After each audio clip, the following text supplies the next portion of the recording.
দুর্গাপূজার সামনে আর অতিরিক্ত রৌদ্র গরম, মানে কি বলবো, এত যে গরম দিচ্ছে কয়েকদিন ধরে। লাস্ট এক্সাম ছিল, লাস্ট এক্সাম শেষ, হাত মুখ ধুচ্ছে, মাত্রই আসলে কথা বলতে বলতে চলে এসছে। চারটা দেখো, চারটা দেখো, যাদের বাড়ি চলে এসছি এখন। ম্যাগি পার্টি, হ্যাঁ momo party cancel, Maggi party. এরা আমার না নিয়ে যেতেছে গো এরা। আরে চাহু তো কিয়া, তুমি বেসুরা, আমি কত সুন্দর গান করি। আমরা কোথায় যাচ্ছি? বার্থডে বাড়ি। কোথায় বার্থডে বাড়ি? Hello guys, welcome back to my YouTube channel. কেমন আছো তোমরা? আমি তো অনেক ভালো আছি। তো আজকে আমার এক্সাম আছে, আমি যাচ্ছি এক্সাম দিতে। লেট হয়ে গেছে, 11:30 বাজে, 12টার দিকে আমার এক্সাম, 11:30 না 11:35 বাজে। আর এত রৌদ্র দেখতেই পাচ্ছ, মুখে পুরো রিফ্লেকশন দিচ্ছে রৌদ্র। আমি যাই হাঁটারি, আমাদের একদমই লেট হয়ে যাবে। আর কলেজ থেকে এসে এক জায়গায় যাওয়ার কথা আমার, আমি কোথায় যাবো সেটা আমাদের সাথে শেয়ার করবো। তো চলো আমি পৌঁছিয়ে নিই কলেজে, আবেদন করবো। দুর্গাপূজার সামনে আর অতিরিক্ত রৌদ্র গরম, মানে কি বলবো, এত যে গরম দিচ্ছে কয়েকদিন ধরে। দুর্গাপূজায় যে এবার কি হবে ভগবানই জানে। কারণ এখান থেকে টোটো যাচ্ছে, এরও নিব আর চলে যাব, কারণ অনেক লেট হয়ে গেছে আমার অলরেডি। সবাই পৌঁছে গেছে ক্লাসে, বসে গেছি টোটোতে।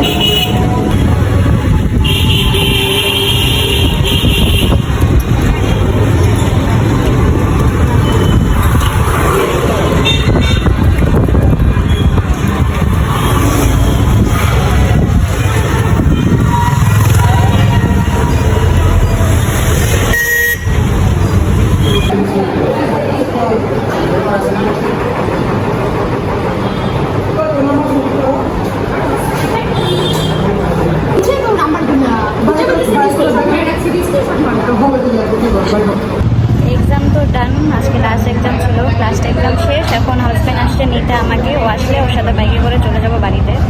চলো পরে কথা বলছি, ক্লাসে আছে একটু ডিসকাস করছি অনেক কিছু নিয়ে, বুক নিয়ে, বুক কিনতে হবে, বুক নেই আমার, তো সেটা নিয়ে ডিসকাস করি, বুক অর্ডার করা হবে। তো চলো পরে কথা বলছি। তোমাকে না লেখা চিঠিটা ডাক বাক্সে রাখো কোণে, সাদা খামের না লেখা নাম এঁকেছে তার গানে। তোমাকে না লেখা চিঠিটা ডাক বাক্সে রাখো কোণে, সাদা খামের না লেখা নাম এঁকেছে তার গানে। সেই চিঠি যত লেখা থাকে একা একা, সেই গানের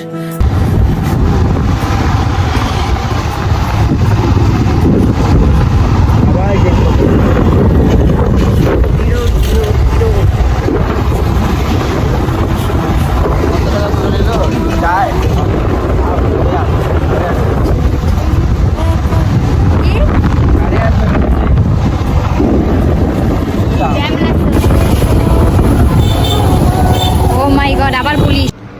হ্যালো গাইস, এখন বাজে হচ্ছে বিকেল না সন্ধে বলতে গেলে 5:45। আর আমি রেডি হচ্ছি, এক জায়গায় যাব, মানে সৃজাদের বাড়িতে যাব। তোমাদের সাথে তো ব্লগের আগেও শেয়ার করেছি সৃজাকে। তো সৃজাদের বাড়িতে যাব একটু এমনি, মানে ও বলছে আসতে। তারপরে আমি বললাম যে না তুমি আসো আমাদের বাড়িতে, তো শরীর ভালো না সেজন্য আসতে পারছে না। আমাদের তো যাওয়ার কথা তোমাদের সাথে সকালবেলায় কলেজে যাওয়ার সময় শেয়ার করেছিলাম যে আমার একটা জায়গায় ঘুরতে যাওয়ার প্ল্যানিং আছে। আমি ভেবেছিলাম যে সৃজার আমি, মানে আমরা দুজনে ভেবেছিলাম, প্ল্যানিং করেছিলাম যে আমি আর সৃজা একটু বাইরে পারবো ঘুরতে, কিন্তু দুপুরবেলা একটু শরীর খারাপ হয়ে যায়। তখন আমাকে ফোন করে বলে প্লিজ প্লিজ প্লিজ তুমি বাড়িতে আসবা, আমার ঘুরতে যাওয়া হবে না, আমার শরীরটা খুব খারাপ লাগছে, তুমি প্লিজ বাড়িতে আসো। তখন বললাম যে তুমি আসো, তখন বলছে না না শরীরটা ভালো লাগছে না, আমি অন্যদিন যাবো, তুমি আজকে আসো প্লিজ প্লিজ। কদিন ধরে বলছে, 3 দিন 4 দিন ধরে বলছে যে বাড়িতে যেতে, আমি যেতে পারছি না, সাথে দেখা করতে পারছি না, কারণ যে এক্সাম চলছিল, সময় পাচ্ছিলাম না বলতে গেলে। তো সেজন্য আজকে বললাম যে না এক্সাম তো শেষ, আজকে যাই। আর এখন যাবো, আমার হাজব্যান্ড আসছে আমাকে নিতে, হাজব্যান্ডই নিয়ে যাবে। আমাকে ফোন করলো যে গেছো কিনা, বললাম যে না এখনও যাইনি। তখন বলছে আমি আসছি, আমি দিয়ে যাচ্ছি তোমাকে। তো বললাম যে ঠিক আছে আসো। আর এদিকে আমি রেডি হচ্ছি, ও এখনই এসে পড়বে, সামনেই আছে, বাইক নিয়ে আসতে বেশি টাইমও লাগবে না। আমি ফটাফট রেডি হইনি। তো চলো তোমাদের সাথে পরে কথা বলছি। রেডি হয়ে গেছি, এখন একটা প্লাস্টিক নিতে হবে আমাকে, কারণ শ্রীজাদের বাড়িতে লাস্ট আমি একবার, লাস্ট না এর আগেও গিয়েছিলাম আমাদের বাড়িতে, কয়েকদিন আগে, তখন ব্লগ করা হয়নি কারণ এক্সাম চলছিল। তো মানে ওর বাড়ি থেকে আমি একটা ড্রেস পরে এসেছিলাম, মানে যখন রাজদার বার্থডে ছিল, তোমাদের সাথে শেয়ার করেছিলাম, রাজদার মানে শ্রীজার হাজব্যান্ড আর কি, যার বার্থডে ছিল, তার ব্লগে বলেছিলাম যে শ্রীজাদের বাড়িতে গিয়ে ড্রেস চেঞ্জ করে শ্রীজার একটা ড্রেস পরে আসছিলাম আসার সময় বাড়িতে, যেহেতু আমি শাড়ি পরে গিয়েছিলাম বার্থডেতে, সেজন্য ওদের রেস্ট করার জন্য ওদের বাড়িতে গিয়েছিলাম। তো শাড়ি পরে তো রেস্ট করতে পারছিলাম না, এত গরম ছিল, তো শাড়ি চেঞ্জ করে ওই একটা ড্রেস পরেছিলাম, তাও তোমাদেরকে দেখাচ্ছি। এই যে ড্রেসটা অলরেডি আমি প্যাকেটে ঢুকিয়ে ফেলেছি, এই যে একটা প্লাজো প্যান্ট আর এখানে কুর্তি আছে, তো ঢুকিয়ে নিলাম প্লাস্টিকে। মানে রাজদার যখন বার্থডে ব্লগটা আমি করেছিলাম, মানে বার্থডে ছিল রাজদার, মানে শ্রীজার হাজব্যান্ডের, তো রাজদার বার্থডে সেলিব্রেশন করে ঠয়ে রাত্রেবেলা শ্রীজাদের বাড়িতে গিয়েছিলাম রেস্ট করার জন্য, মানে ওদের বাড়িতে থাকবো বলে। তো সেজন্য শাড়ি বাড়ি চেঞ্জ করে ওর থেকে একটা ড্রেস পরেছিলাম, ওই বলেছিল যে গরমের মধ্যে শাড়ি পরে থাকো না, ড্রেস চেঞ্জ করো, আমি তোমাকে ড্রেস দিয়েছি। পরে ওর ড্রেস পরে পরে বাড়িতেই চলে আসে, যখন হাজব্যান্ড নিয়ে আসে বাড়িতে রাত্রেবেলা, ও ড্রেস পরে চলে আসি, শাড়ি তো আর পরি না। তো সেই জন্য ওই রাজদার বার্থডে থেকে ড্রেসটা আমার ঘরেই আছে, এখনও দিতেই ভুলে গেছি। তারপর রাজদার বার্থডের পরে 2 দিন গেছি ওর বাড়িতে, কিন্তু ভুলে যাই শুধু। তো সেই জন্য আর আমার একটা কানেরও ওদের বাড়িতে পড়ে আছে, তো যে যাই হোক, ও ভুলে যায়, আমিও ভুলে যাই, এখন মনে পড়লো যে যাচ্ছি যখন নিয়ে যাই, তো ওই জন্য নিয়ে যাচ্ছি। আর এখনও আসেনি, আমি রেডি হয়ে গেলাম, এখনও হাজব্যান্ড আসলো না, এখন ফোন করবো, ভগবান জানে কোথায়। আমি সন্ধ্যা সব দিয়ে দিলাম, কারণ যেহেতু চলে যাচ্ছি, মেজদিও বাড়িতে নেই, মেজদি গেছে নিজের বাপের বাড়িতে, আর ও কখন আসবে জানি না, অন্ধকার হয়ে গেছে, দেখাই যাচ্ছে না আমাকে। বাবু এই যে অন্ধকারই হয়ে গেছে, অন্ধকার হয়ে যাচ্ছে, হয়নি এখনো। এসে পড়েছে ও, এখন হাত মুখ ধুচ্ছে, মাত্রই আসলো, কথা বলতে বলতে চলে এসছে। আমি যাই হোক, যেটা বলছিলাম, সন্ধ্যা সব দিয়ে দিলাম, মেজদি গেছে বাপের বাড়িতে, ওই জন্য সন্ধ্যা দিয়ে এখন বাড়িতে কেউ নেই আপাতত, গিরিল তালা মেরে যেতে হবে। তো অন্ধকার, শুধু অন্ধকার। তো চলো বের হয়ে দেন, তোমাদের সাথে পরে কথা বলছি।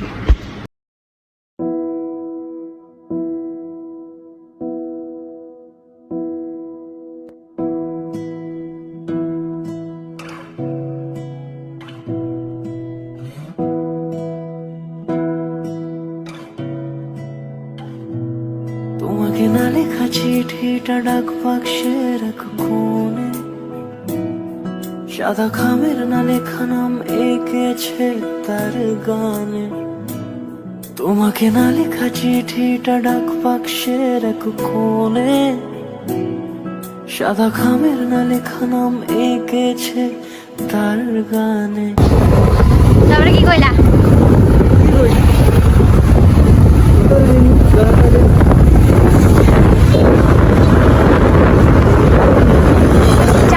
চারটা দেখো।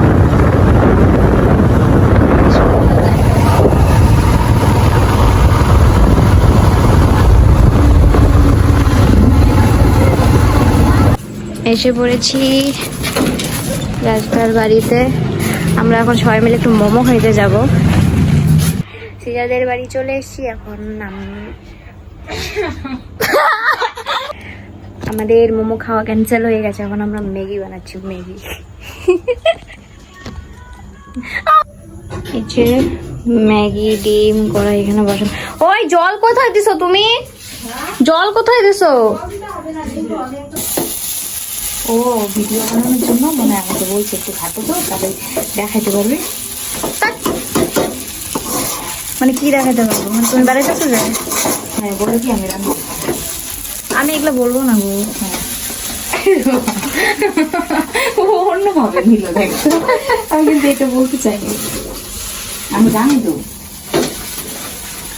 বলো ম্যাগি পার্টি বলো। ম্যাগি পার্টি, হ্যাঁ momo party cancel, Maggi party. Party party ওকে দেখে আসি। হ্যাঁ আর একজন মানে আমার হাজবেন্ড শুয়ে আছে, আমরা পার্টি করে খাওয়ার জন্য চিত্তরায় শুয়ে আছে।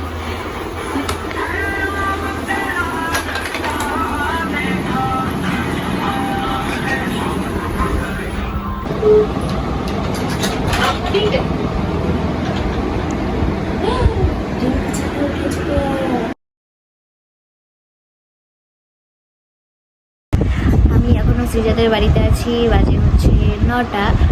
ম্যাগি খেলাম, তারপরে আমলিকে খেলাম, আমি এখন গল্প করলাম, আমি আমার হাজব্যান্ড দুজনেই আছি।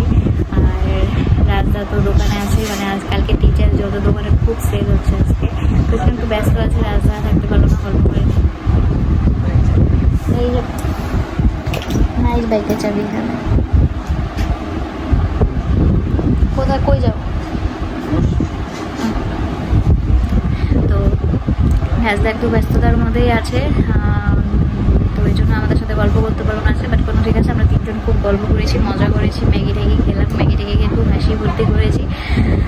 আমাকে নিয়ে তো খালি রোস্টই হয়, মানে তিনজন থাকলে সবসময় যাই না, কারণ আমাকে নিয়ে খালি রোস্ট হয়, আমাকে নিয়ে শুধু বদনামই হতে থাকে, যাই না বদনাম বলে ওই যে ইয়ার্কি ঠাট্টা, যে আমি মানে আমাকে নিয়ে আর কি চর্চা, যে মানে আমার জামাইটা বেশি আমাকে নিয়ে রোস্ট করতে থাকে। আমিও করেছি, একটা ছেড়ে কথা বলিনি। তো যাই হোক, অনেক মজা ঠাট্টা করলাম। আমার আবার বার্থডে ইনভিটেশন আছে আমার পাশের বাড়িতে, তো বার্থডে ইনভিটেশন আছে, এখনও গিফট কেনা হয়নি, মানে আমাদের পাশের বাড়িতে বলে একটা ছোটো পুচকি, জানবে ছোটো পুচকির বার্থডে, তো ওর জন্য গিফট কিনতে হবে। গিফটের ড্রেসই দেবো, আমি সবসময় ভালোবাসি গিফটের ড্রেস এগুলো দিতে, যাতে পরতে পারে। তো সেজন্য যেতে হবে, ওর সাথে যাবো একটু মার্কেট গিয়ে একটা দোকান থেকে, যে দোকান থেকে আমি সবসময় কেনাকাটা করি, সেই দোকানে গিয়ে আমি একটা ড্রেস কিনবো, ওর জন্য গিফট কিনে তারপরে একবারে ঘরে যাবো, কারণ অলরেডি এখন 9:05 বেজে গেছে। ওর সাথে যাব, গিয়ে মার্কেট থেকে ড্রেস কিনে তারপরে বাড়িতে ফিরবো, দেন বার্থডে পার্টিতে যাবো। আমি মেজদি দুজনেই যাবো। ইনভাইট আমার মেজদি সবারই আছে, কিন্তু ও তো যাবে না, মানে আমার হাজব্যান্ড যাবে না, আমি আমার মেজদি যাবো, আর বড় মুচকি যাবে আমাদের ঘরে, মানে বড় ভাস্তি যাবে। তো দাঁড়াও, তোমাদেরকে টাইমটা দেখাচ্ছি। এই যে দেখে নাও, এখন 9:05 বাজে অলরেডি, এখন বেরিয়ে পড়বো। হাজব্যান্ড কোথায় বা গেল, মানে শ্রীজার শাশুড়ি আর কি, মানে মাসি আমার হাজব্যান্ডকে বললো পাশের দোকানে যেতে, গিয়ে একটা আনতে দিয়েছে, পান নাকি নসি কিছু একটা আনতে দিয়েছে, তো সেজন্য একটু বাইরের সামনেই গেল, সামনের দোকানে এসে তারপরে আমরা দুজন, মানে ও আসলে আমরা দুজন বেরিয়ে পড়বো, মার্কেট যাবো, দেন ড্রেস কিনবো, দেন আমি বাড়িতে যাবো। বাড়িতে গিয়ে রেডি তো আছি, পাশের বাড়ি যেহেতু রেডি আছি, একবারে পার্টিতে চলে যাবো, কারণ 9টা পার হয়ে গেছে, মার্কেট থেকে আবার ড্রেসটা কিনতেও টাইম লাগবে। তো চলো, তোমাদের সাথে আমি পরে কথা বলছি। মানে কি অনেক গল্প মজা ঠাট্টা করি, তো ব্লগ করা হয় না সবসময়, মানে এসেছি তো কোন 6:30 এরকম দিকে এসেছি, 6:30 পৌনে 7 এরকম দিকে এসেছি, না পৌনে 7 না 6:30 এরকম দিকে এসেছি। তো এসে কতক্ষণ টাইম কাটালাম এখানে, এটা ভারী হয়ে গেল, অনেকক্ষণ টাইম আমরা গল্প করলাম সবাই মিলে, মানে সবটাই আর দেখানো হয় না, কারণ সময় মানে গল্প বলতে এত ঢুকে যায় যে মনে থাকে না ব্লগ টকের কথা, আর সবসময় না ক্যামেরা অন করে ফট করে, মানে একটা লজ্জাও লাগে, প্লাস আমি তখন মানে ওভাবে প্রপারলি ব্লগার হয়ে উঠতে পারিনি, আমার লজ্জা লাগে মানুষের সামনে ফট করে ক্যামেরাটা অন করতে। তাও আমি যতটুকু পারি করি, কিন্তু যে গল্প মাঝখানে যখন পুরো ব্যস্ত হয়ে যায়, তখন আর মনেও থাকে না ব্লগের কথা। তো চলো, তোমাদের সাথে পরে কথা বলছি, আসুক, তারপরে আমরা বেরিয়ে পড়ি। চলো, টাটা। দেখো এই মাছগুলোকে কি সুন্দর লাগছে, ওদের ঘরে আমার এই জিনিসটাই ভালো লাগে, এসে আমি খালি এটার দিকেই তাকিয়ে থাকি, আমার খুব ভালো লাগে। অ্যাকোরিয়াম, নামটা ভুলে গেছিলাম, এই বলতেছিলাম, অ্যাকোরিয়ামটার নামটা ভুলে গেছিলাম। এটার দিকে সুন্দর করে তাকিয়ে দেখে সত্যি খুব ভালো লাগে আমার। বেরিয়ে যাচ্ছে এখন, এরা আমার না নিয়ে যেতেছে গো, এরা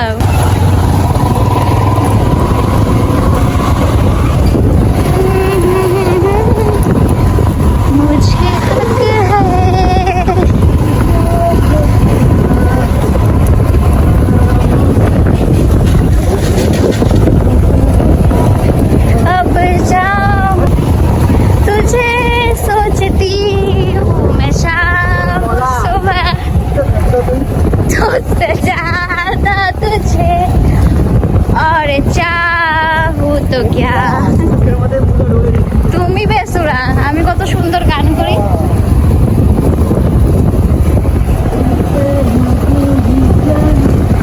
संग हो तेरे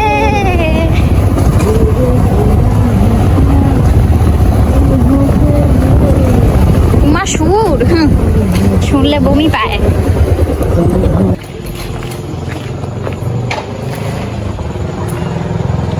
এখন বাজে হচ্ছে 10:30, আর ড্রেস কিনে নিয়ে এসেছিলাম অল্প আগে, আবার ড্রেস কিনে নিয়ে এসে ঘরে দেখলাম ড্রেসে একটা জিনিস মানে ডিজাইন খারাপ হয়ে আছে, তো সেটা আবার চেঞ্জ করে দিয়ে আসছিলাম সোনাকে নিয়ে, মানে বড় বাস থেকে নিয়ে আবার চেঞ্জ করে দিয়ে এসে আবার আসলাম। এসে এই যে রেডি হলাম, 10:30 বাজে এখন। পাশের বাড়িতে যেহেতু কোনো প্রবলেম নেই, 10:30 বাজে, এখন যাচ্ছি বাড়িতে। আমি আর মেজি রেডি হয়ে গেছি, চলো এখন বেরিয়ে যাবো। ওই চলো, আমরা কোথায় যাচ্ছি? কোথায় বার্থডে বাড়ি? এখানে বলে এক পা বেরোলেই তো বার্থডে বাড়ি, বার্থডে বাড়ি। বার হলেই তো বেরোতে পারি। এই যে এখান থেকে এভাবে হেঁটে যাব, আর এই যে এই ঘরটা, এই ঘরটা, আর এখানে যে আলো দেখতে পাচ্ছ, এখানে খাওয়া দাওয়া হচ্ছে। তো are you ready for going to the birthday party? मेरे पुतली का अवस्था হুম,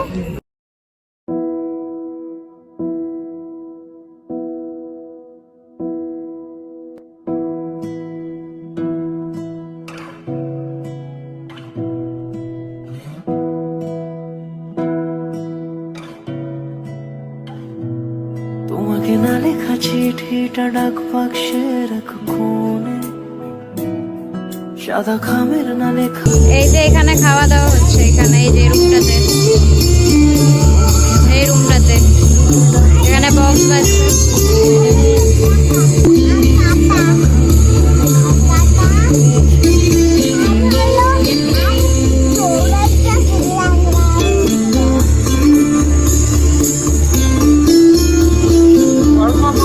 না শোনা সুর আঁকা একা একা ছুঁয়ে যায় তবু কখন এসে,